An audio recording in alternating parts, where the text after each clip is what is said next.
Hey guys, welcome to Vancouver Real Estate. Today I'm Realtor Josh Kepke, and today I'm so excited. I've got Elly the apprentice with me. She is a woman in the trades, used to be a former journalist. She is now Red Seal certified carpenter, born and raised in Australia, came to Canada in 2012. This is a great conversation. Stay tuned. So here's the thing. Homeowners, homebuyers, investors. We all want to find that perfect property to move into and to eventually sell for a profit. And we want to make that purchase in a place with affordable, safe, quality homes, communities, and businesses. Why? So we can actually enjoy our lives, take vacations, and spend the quality time we want with the people we love. How do we do all this without risking a fortune and running ourselves ragged? That's the big question, and this show is dedicated to the answer. So great. Thanks so much for coming on the show, Elly. Thanks for having me. Let's just get into, maybe you can tell us a little bit about yourself. Okay, I am a carpenter working on multifamily builds currently.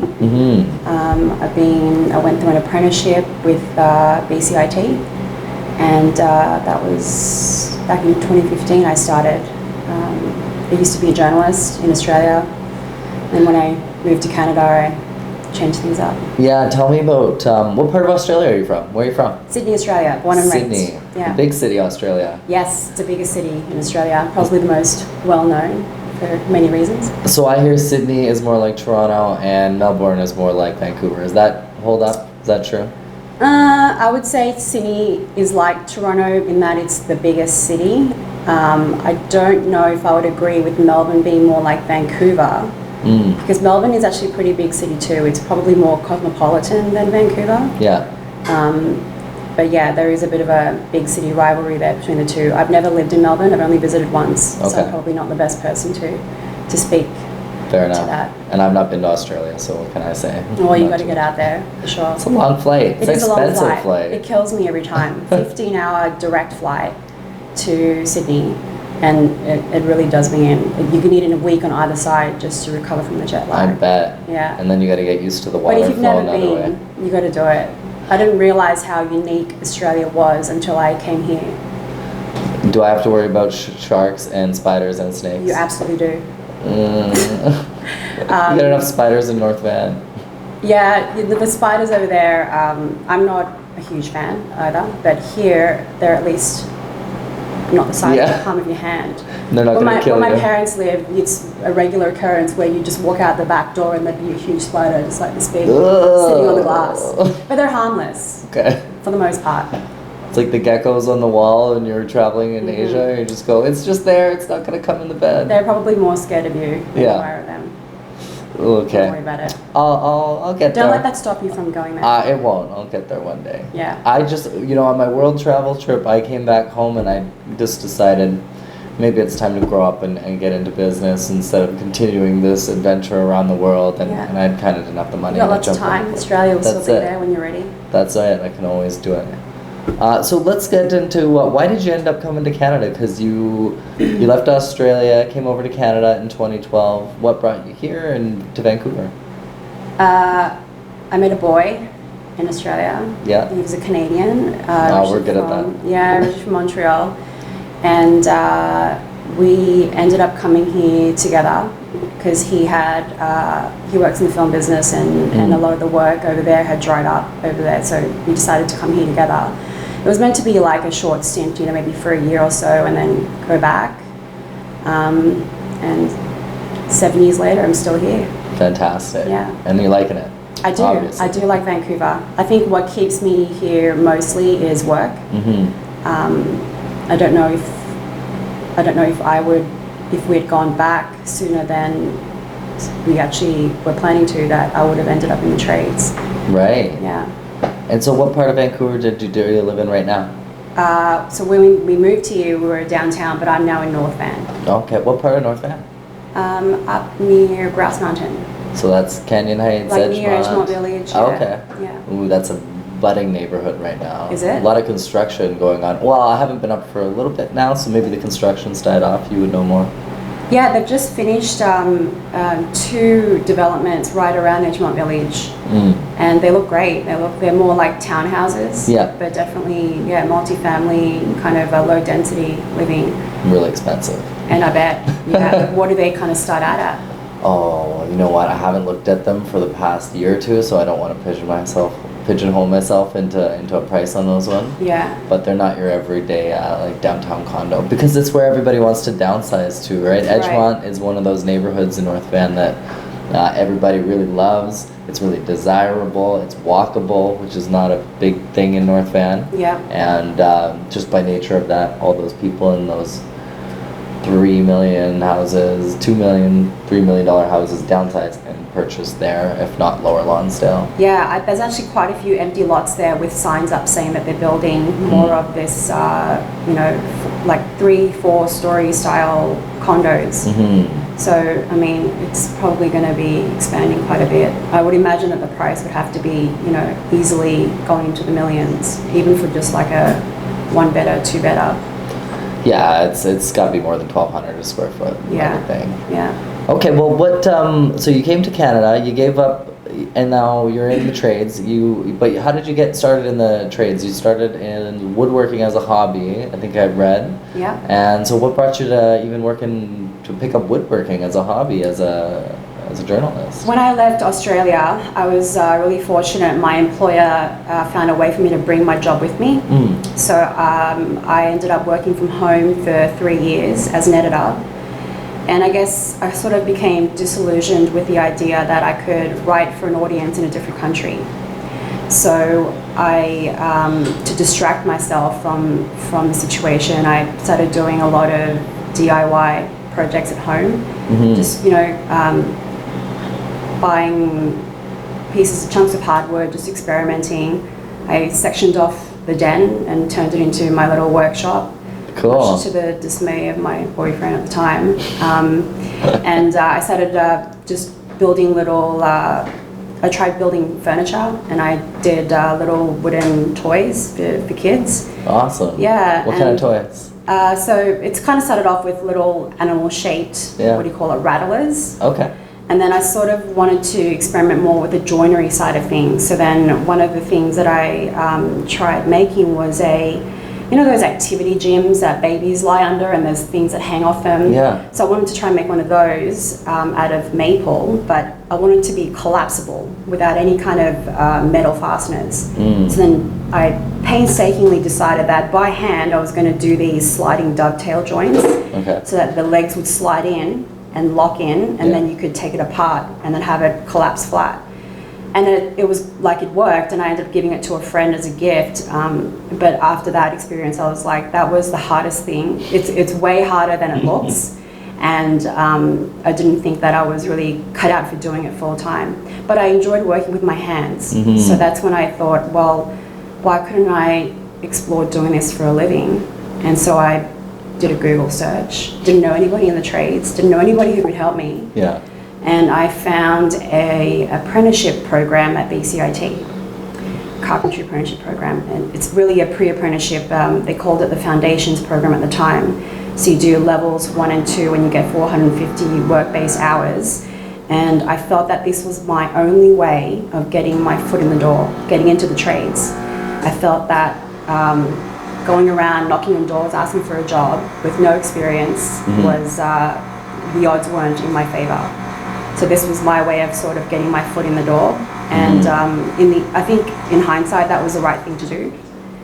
And then I ended up doing the apprenticeship over 4 years. So you go to school for 7 weeks a year, and then you're working for the rest of the time.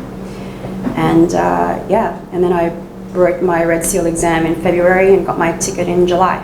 That's amazing. Yeah, it was a long, hard road to get there though. I can imagine. Yeah. So I want to get into that long, hard road, but I gotta know, what's the desk job that you left first? That was being an editor that you gave up? Yeah. So I was working for a publishing company in Australia, and then when I moved here, they offered to let me bring my job with me, and that's when I ended up writing and editing from home. But because I was so far removed from geographically, it's hard to keep up with what's going on in a different country, let alone try and write for that same audience. Yeah. So the role sort of moved more into an editing role, which paid better, Right. but it wasn't as satisfying. It was became very routine, and every day was the same for me. And I just felt that it was time for me to move on to something else. Do you feel more fulfilled now that you're working with your hands and building things and creating? I do. In a sense? I do, absolutely. I have no regrets. I want to say that I wish I had discovered it sooner, but I didn't. And in a sense now I'm grateful that I had the experience of working in a different industry, because it gives me a better understanding and an appreciation for the work that I do now. Yeah. Well, so you put out this fantastic photo journal blog through Instagram where it follows you on your job site experiences. Do you think your journalism background, your editing, was that what prompted you to create that, or where did that stem out of? I think that when I first started the journal, it was at my very first job in construction, and I was experiencing so many different, it was just such an overwhelming experience for me. Every day was different. There were so many things I had to learn, lots of mistakes were made, and I just needed an outlet to be able to write about my experience, and hopefully one day be able to look back on it and say, this is where I came from, this is what I went through at the very start of my journey. And that sort of thinking hasn't changed. I think being able to write about my experience helps me understand what I'm going through, helps me get some closure on the day-to-day battles that we have. And I think it's allowed me to make use of my skills from a previous job in my current situation. So in that sense, it's helped me to keep writing, I suppose. It's helped me make sense of what I'm doing right now. Yeah. I love what you do on there, because as a realtor, it's not, I don't get to see behind the curtain at the job site too often. Sure. And you don't know about the mistakes when the drywall's up and it's painted and it's staged and it's ready It's for the sale. stuff that nobody talks about. Yeah, so when I see you coming on and saying, so we gotta change all of this, or like the plumbing guy is on his way to, and you know, no one told me, and it just shows, you know, that there's a lot of stuff going on there, and it's interesting and to see the authenticity that you bring when you share that story. I guess part of that journey was realizing that there aren't very many women in the trades, and I wasn't quite sure why that was. And so then part of that motivation for Instagram was to see if anybody else was in the same boat that I was, not really sure of that the trades were an option. And so that's when I made the journal public for the first time. When was that? How far into it until when you made it public? I've been sort of flipping back and forth. I'm private at the moment. Yeah. But there was probably for a year or so I went public, and it got an incredible response from all over, people all over the world. Wow. And I guess I was hoping to reach the kind of people who maybe were in the same shoes as I was. But it seems like a lot of the people who follow each other on Instagram in the trades are other people in the trades, which isn't a bad thing. But it sort of, you know, made me realize that being able to reach the audience that I wanted to reach is a little more difficult than I had imagined. What's the specific audience you want to reach? Women who want to get into the trades? Not just women, men as well. Because I think there's this, I'm sure you would agree, there's this perception of what it means to be a tradesperson. Sure. A lot of people imagine really dirty physical work, you know, unskilled labor, and there is an element of that. But I think that, at least from my experience, it's mentally challenging, it's physically challenging, and it's satisfying and rewarding in a way that I could never achieved doing a desk job. So with that in mind, I thought that it would help for other people to see, well, if she can do it, why can't I? Right. Right. Yeah, you've carved out quite a niche that I don't think you could have maybe carved out in the same way as just regular journalist. Yeah. So that's I guess really cool. like part of the story I wanted to present was, well, if you can picture yourself in this position doing the work, Yeah. then maybe it'll be more realistic for you to pursue as an avenue if that was something that you wanted to do. I don't know if I can picture myself in it when I see you You'd be sometimes great. on there. Everybody says that. Sure. Everybody says that. I don't think any of my friends would say that. It's not for everybody. I will say that. I've realized along the way that it's not a job that everybody can do. Yeah. It's, there's a lot of nonsense that you have to deal with that is completely out of control. Well, so tell me about some of the maybe what you kind of perceived it to be before you got into it, and what you thought you were getting into, because you had said I did a Google search and I didn't have any doors to open or a family that brought me into it, right? Yeah, that's a good question. So when I first started looking into carpentry, I felt that carpentry was a better option in terms of gainful employment as opposed to joinery. And I thought that if I did carpentry, I could potentially move into joinery. Whereas What's joinery? Joinery is specific to the more finer details like furniture, cabinetry. Okay. And the scope of work is a little bit different to carpentry. I would say that carpentry incorporates some joinery, whereas the things that you learn in joinery, I don't think, the things that you learn in joinery, you wouldn't be able to easily move into carpentry. Right. So they're related, but they're not the same. Okay. And in a world where, there's IKEA and knockdown furniture, I thought that it would be hard to kind of make a living focusing just on that particular area of woodworking. So then when I decided to pursue carpentry, I thought that was going to give me more doors in the future to move into different streams. And in hindsight, I think that was the right decision to make. But I'm fully aware now that just because I have a ticket in carpentry, it doesn't mean that I know anything about joinery. Right. Joinery is, has a lot of its own skills and knowledge base, and I'm under no illusions about the fact that they're totally separate. But you didn't, and you thought that before you got in as well?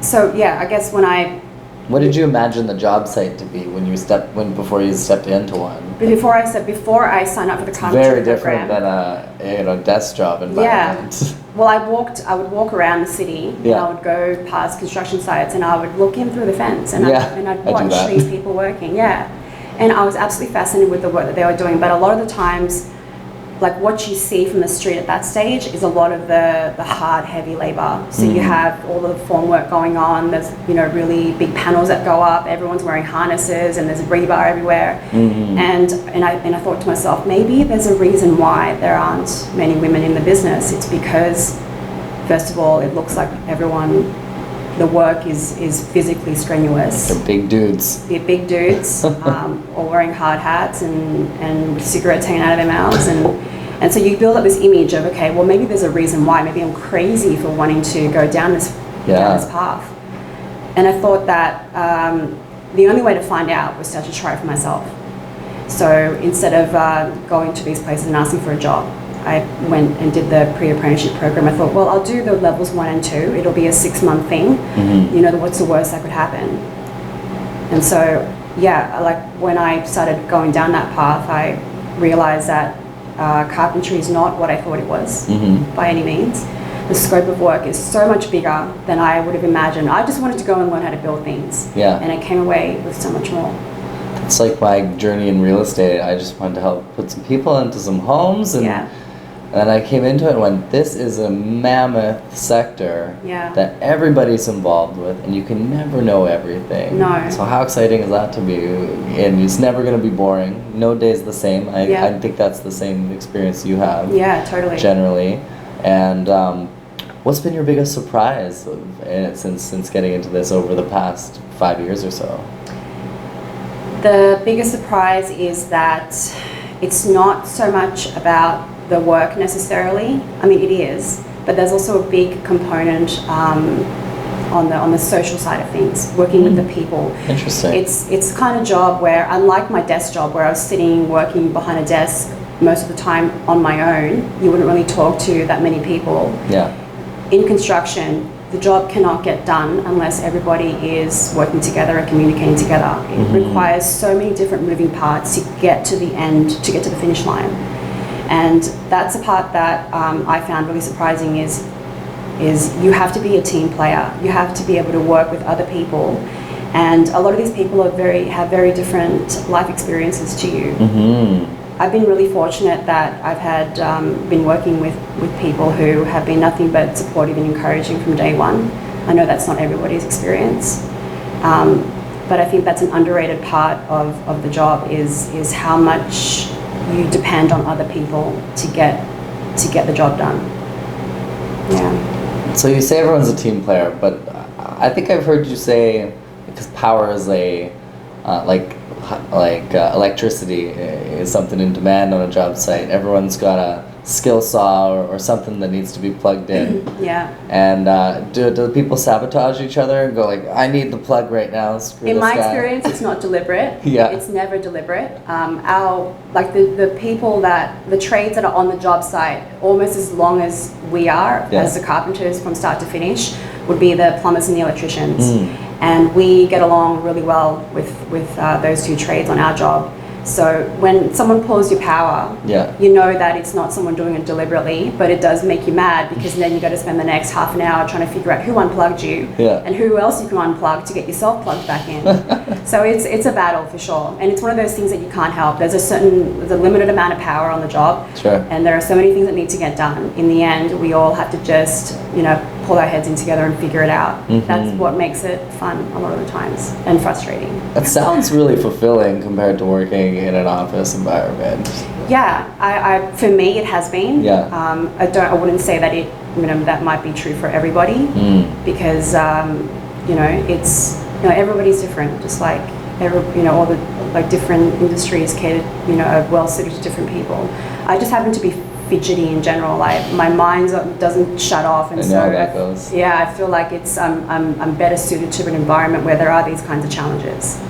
What's the first thing you do when you get off work and you get home from a job site? You just open your door to your place in Edgemont. I'm always in a hurry to go home to do absolutely nothing.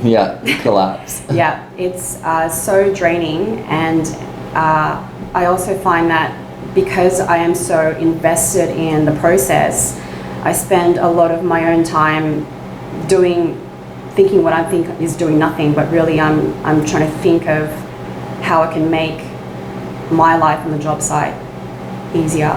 You're processing. Exactly.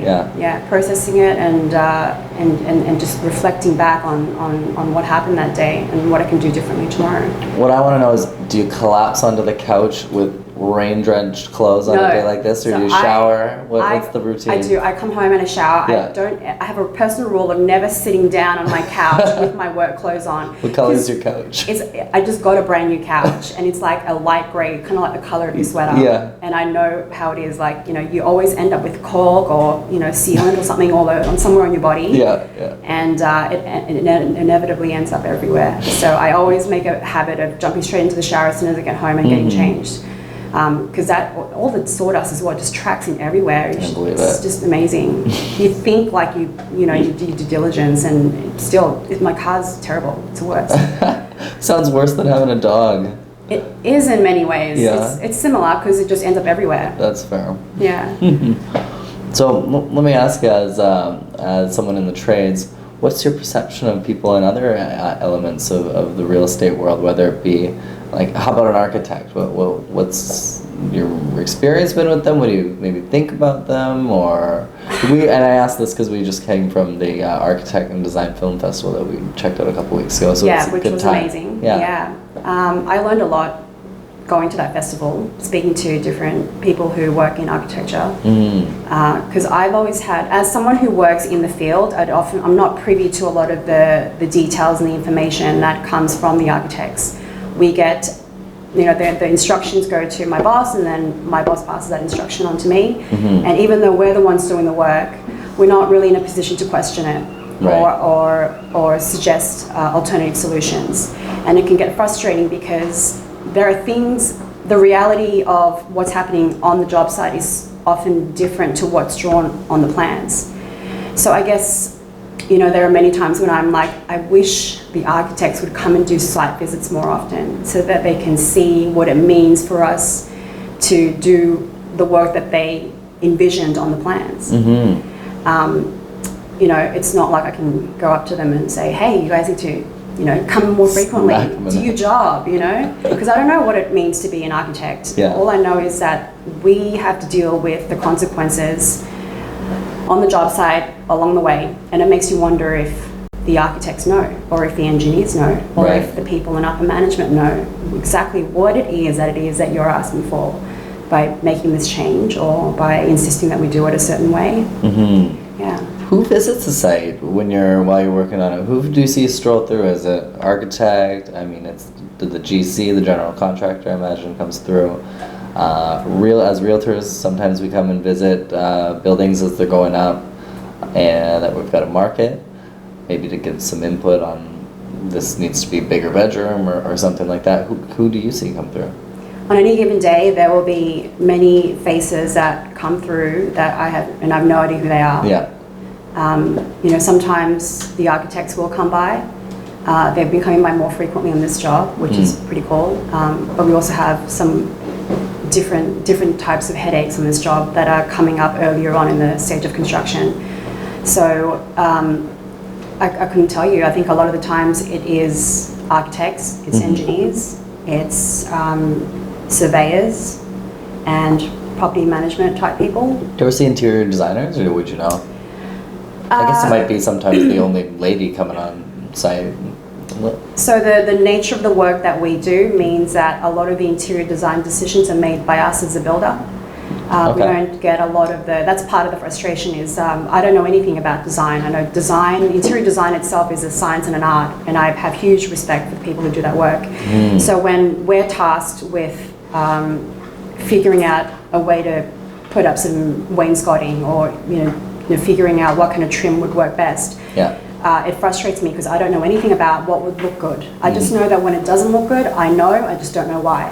And so when we get given the task of doing the interior designing, it's really a matter of finding a cost-efficient, time-efficient way of getting the job done. There isn't a lot of thought that goes into the interior design compared to, say, something like a custom home. Yeah. Do you ever get materials where you're just like, who told us? Who decided on this material? Like, why is this? Yeah, it's the boss. Yeah. He's the one who. But do you think about it and you're like, why we could use something way different, or does it all? Yeah, but or do you just put it up and you're like, whatever, I'm putting this up? I don't. Yeah, as a carpenter in the field, I don't really get the say in a lot of those decisions. I mean, do you just ask yourself though, kind of like, well, who picked this and why? It's yeah. Sometimes I'll be like, oh, I really wish we're using something different. Yeah. In the end, I think that it's not so much the materials that I'm worried about. It's more the intricacies of making the details happen. And we can use any kind of material to make it work, but it's the details and making it look good and making it functional. That's the part that I struggle with. And often it's instructions that we get that we don't really have a say about, because that's just how the communication has come down from the top. Yeah, that's fair. So recently you did a little live Q&A with another Instagram. Awesome Framers, yeah. Awesome Framers, yeah, another person. So they are builders or just framers, or? They are builders, okay. Yeah. They are doing spec homes in Washington. And we have a similar situation in that they are the GC and the developer and the builder, and we're sort of in the same boat as that, except lately we've been focusing more on multifamily builds, whereas Tim focuses on single family homes. Okay. And how did that go? Like, what was was it a success? Was it overwhelming? It was overwhelming, and I would say that it was a success, considering we didn't go into it with too many expectations. Yeah. But Tim's really great at doing that kind of content. He's a natural in front of the camera. He's a badass with a camera as well. And so it was a privilege to be asked to join him on a live session. And I know that there are lots of questions that people in the industry have, given that we're both sort of on this side of the country or on this side of the North American coast. Yeah. And a lot of the details that we deal with, Tim also has to deal with, being in a similar climate. So yeah, I mean, we had a lot of people asking questions about what was the biggest question you got, or the most frequent, or one that stuck with you? Well, so a lot of we had a couple of questions that were very similar. I think people in Australia and New Zealand wanted to know what it was like to work with Imperial when I had grown up in Australia with where it's a metric system. And it's actually but it's metric here. It's metric here too, but on you're right. The building code is metric, and all of we use kilometers and and kilograms. But it's different in construction because we are so closely related to the way building works in the US. Yes. Most job sites are Imperial. I found that. I remember a guy in a class I took once like, no, we all just use Imperial. So. Yeah, a lot of the bigger commercial sites are on metric, really? And that's actually something that I think I would struggle with, because even though I grew up with metric in Australia, I didn't start construction until I came to Vancouver. And when I came to Vancouver, I had to learn how to read an Imperial tape, and that was a complete I really struggled to understand. Is 5/16 bigger or smaller than 7/16? What do these fractions all mean? And math isn't my strong suit either, so that was hard to learn. But now, because I've only ever used an Imperial tape on a job site, I would really struggle to say go back to Australia and work with a metric tape. Because when someone says to you like, oh, I need a piece that's about 4 feet long, I know what that looks like in my head. But if someone was to say, go and get me a piece that's 1200 millimeters, I think I'd have to stop and think about it for a sec. Well, what does that roughly work out to in feet? Yeah, I would I'd be constantly doing that conversion until it became second nature. Fair. Yeah. Just back, I didn't actually ask you this before, and since you mentioned Australia, what was it like when you, I imagine, told your parents that you're gonna leave this desk job and go into construction? That must have been an interesting conversation. Yeah, my mom was, she said, you know what? I think you would be good at it. You've always been handy just like your dad, so I'm not surprised that you want to go into this. My dad, on the other hand, was a little more apprehensive. He's worked in the trades his whole life, and he had a mechanical engineering degree that he brought with him to Australia, but it wasn't recognised. So he had to start from the bottom as a labourer and work his way up. And in his mind, because he had no other option. And so I think what he wanted for his own children was the opportunity to go to university and get a desk job. That kind of perception of the trades being a last resort, because it was for him. And so he didn't want that for me. And growing up, I would always be fascinated by the work that he was doing, and he would discourage me from becoming too curious about it. He'd tell me to go and hit the books, that sort of thing. So I find it funny that, given that experience growing up, that I now am working in the trades. My dad, I don't think he's thrilled about it. He worries for my safety. Right. And it's dangerous on the job site. Yeah, and he's now at an age where he's dealing with arthritis in his hands. Right. And he's close to retirement, and so he knows how hard it can be on the body, and he's worried about my long-term sort of longevity in the industry. I think that's a big concern for a lot of people in the trades and construction. But I wonder, with the photo the Instagram profile and the photo journaling of it, and that getting you kind of a lot of take up, as you're saying, that you've had to kind of shift your profile to private occasionally to just give yourself a rest from that, I would imagine.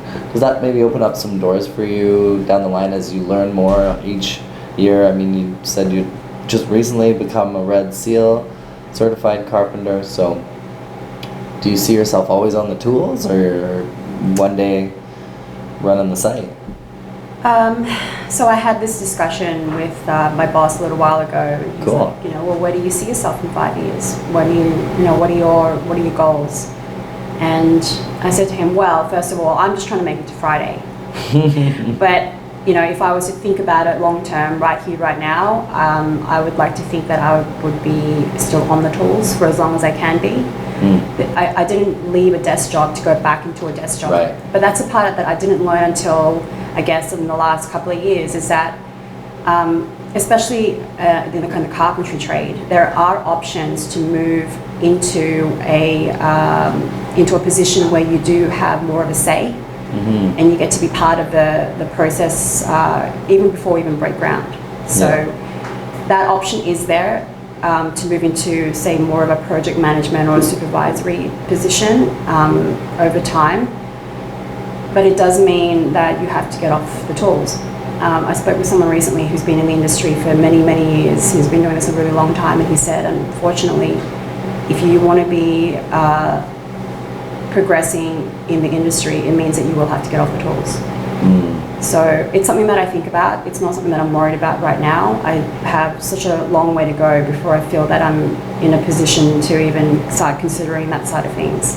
But I am curious about the process from, you know, the things that I don't really get to see now, which means that, you know, I ask questions that can only be answered by being involved in the process before, you know, we usually get thrown into a job kind of right as construction starts happening. Yeah. That's what I really like about you, is so just like very intense curiosity and passion for what you do. I want to know every other sub-trade's kind of like, well, why are you doing it this way, and what's the it's nice to see. Well, I would love to know what's the difference been how's it been working on multifamily sites versus the single family homes? Did you build the single family home from start to finish with any company, or was it just renovations, or only renovations? So my first job in the industry was, so as soon as I finished my 6-month pre-apprenticeship program, I went online and I looked for jobs. Lots of jobs out there in the trades for apprentice carpenters and carpenters in general. And I ended up applying for, I shortlisted, I think, 7 job ads out of maybe 24. It made it pretty easy because a lot of companies today still don't advertise in a way that a lot of corporate companies do. They don't put their company logo in there. They don't put, you know, a name or an email address. There's no website. It's just like a 4-sentence thing, you know. And I wanted to be specific about who I wanted to work for. I didn't want to work for a big company. I wanted to start off with a smaller company because I felt that was less intimidating, and it would encourage. It would come with a learning environment that was more conducive to my style. And I think that was the right decision to make. I ended up going with so I found 7, applied for, I think, 4 of them, interviewed with 2, and I ended up finding a job with a design build company doing single family renos. Okay. Which was really cool. I think renos is a really good place to start because you're exposed to so many different aspects of the job. And taking things apart, you learn a lot about how things go together. Right. So I was really lucky to have ended up with a builder who encouraged me to, you know, try a little bit of everything on the job. Gave me lots of varied tasks to do. And to answer your question earlier about Instagram opening doors, Instagram actually was the reason that I ended up in this job now. Somebody reached out to me and said, would you be interested? And I said, no, actually, I'm pretty happy where I am. And he said, well, why don't you come and check it out anyway? And so I did. Being ever curious. Yeah, I did. I was like, you know what, well, why not? And so I met up with, I went to the job site and met with the supervisor there, who is now my boss. And I was like, I really like the vibe. The guys seem really cool. It's a slightly bigger company, but what convinced me in the end to go that way was there was a lot more carpentry involved. It was whereas the job that I was at before, I didn't realize it really at the time. I was just happy to be doing what I was doing, but it was a lot more of the deficiency style work, a lot of the cleanup, a lot of touch-up painting, a lot of the things that nobody else can really be paid to do the work. So a lot of like tying up loose ends, which is good for learning, but in terms of like building upon a skill set specific to the carpentry trade, this company had more going for it. So that's why I made that decision to jump ship and move into multifamily. Cool. So you've done a bunch of different jobs on the site, essentially. Yeah. What's the best one and what's the one that you don't want to do? Oh, where do I start? The last job that we just finished was a monster job. It was a 2-building multifamily build. One was a heritage house restoration, 4 stories with 10 units, and then on the same lot right behind it was a 5-story new build with 17 units. So they were both happening at the same time, and I think that given like the city of Vancouver makes it really difficult, from what I hear, compared to a lot of the other municipalities. It's true. And I think part of the struggle we had on that job was there was just so much going on. It's, you know, so many different trades on site, and everything was to the absolute minimum dimensions. Like if you put your sheet of plywood on the wrong side of the line, you're suddenly breaking your code. You're violating code on exit with clearances. Because everyone's maximizing the space. Yes, because they want to squeeze as much as possible into the space. Many units. It's really tough. Yeah.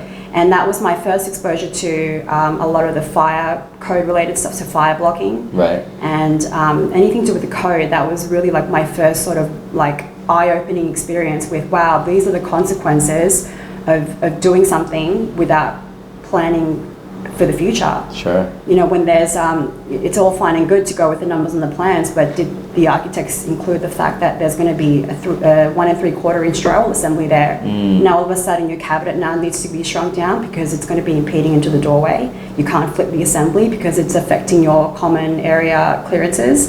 So it's just all these things, and you realize like there's so much more involved than what people see. What you think you know about building multifamily places, it's just a totally different beast compared to single family homes.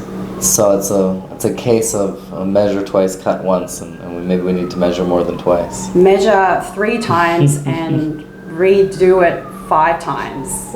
It's one of those things, like you could try and fix something here. Okay, what we'll do is we'll just move the door over. But then you realize afterwards, oh, we can't do that because now it's going to affect this. Yeah. And then you try and fix that, and then you realize it has another knock-on effect for something else. It's like whack-a-mole. Yes, exactly. You can't. It's like you can't beat it. Thank you so much for making some time with me and coming down here to Daisy's Sandwiches and such for a coffee and a chat. I know you're a bit more private about, so maybe we'd start about where can people find out more about you, but maybe do you have a message out there for anyone that's looking into getting into the trades, anyone that's working in the trades now that needs to get their act together, maybe the realtors like myself who market these properties, or the architects who design them? Like what do you want to just say to those broad categories of people? That's a lot of people there. Just hoping something would stick. For anyone who is interested in getting into the trades, feel free to reach me on Instagram. I'm Elly the Apprentice on Instagram. I'd be more than happy to give you some direction and share my own experience about how to move forward. Mind you that a lot of this stuff is very regional. It's very specific to the area that you live in. So, you know, just want to keep that in mind. And for those who are already working in the trades and are killing it out there, like, keep doing what you're doing, because I think it's really hard for the general public to appreciate what goes on a construction site. It's not like what you see on HGTV. It really isn't. And if you were to, you know, walk past a construction site, there is so much that goes on behind the scenes that takes so much more thought and skill than I think a lot of us believe. It's not just swinging a hammer or throwing sheet metal together. There is a process involved that requires many, many different heads to come together. And I think that it's hard to appreciate the kind of work that tradespeople do. But you know, there is a shortage of skilled tradespeople out there. And I think we have a really important role to play in the economy, especially in the years going forward, because they're projecting a major shortage skilled people to build homes for people and just infrastructure in general. One question I didn't ask you. Who's on the site, especially at a multifamily building? Do you find people have moved here to Vancouver from faraway places to work and end up working on the construction site? Maybe people who I don't want to say don't speak English, but people who are clearly not born in North America? Because there is such a shortage of, in construction, there's anywhere upwards of 30 plus different specific trades with very specific skill sets that's required. And so finding the right people to get the job done for the price that you want, in the time span that you have, and in the location that you're in is an absolute challenge. And it's a multicultural job. Yeah, and so you will inevitably get a lot of people brought in from overseas or from different parts of the world to get the job done. And without those tradespeople, it wouldn't get done. So, yeah, it's definitely a diverse mix of people on a job site that make it happen. But to me, that's even better. The more diversity, the more we see out there different faces and different types of people, the more it normalizes the idea that it's not just for a certain group of people. Yeah. That's why I ask you that, because about 9% of the GDP or the economy here in BC is construction, and is that right? I don't know. Yeah. So when people come here, if they're looking for work, it just kind of was connecting those dots. Well, I won't make you throw any architects or realtors under the bus. I like that you're very much just like to stay in your lane. I think you could really easily be a politician, and well, you're good at it. Maybe it's the journalism side. You've edited too many interviews and known where you might get pigeonholed into. Maybe. It's hard to get a lot of those interviews. Yeah. For sure. But I can promise you we won't throw you under the bus. Thanks so much for having me. Thank you. That's it for us today, and we'll see you next week. I'm Josh Kepke, realtor with McDonald Realty. This is Vancouver Real Estate Today. Check us out online, vancouverrealestatetoday.ca. Follow us on social media at Vancouver Real Estate Today, and follow me on Instagram, Josh Kepke. And that's it. Vancouver Real Estate Today explores the art of living through genuine storytelling and localized expertise. If you enjoy what we do here, do us a favor and write us a review, and visit us at vancouverrealestatetoday.ca and discover the home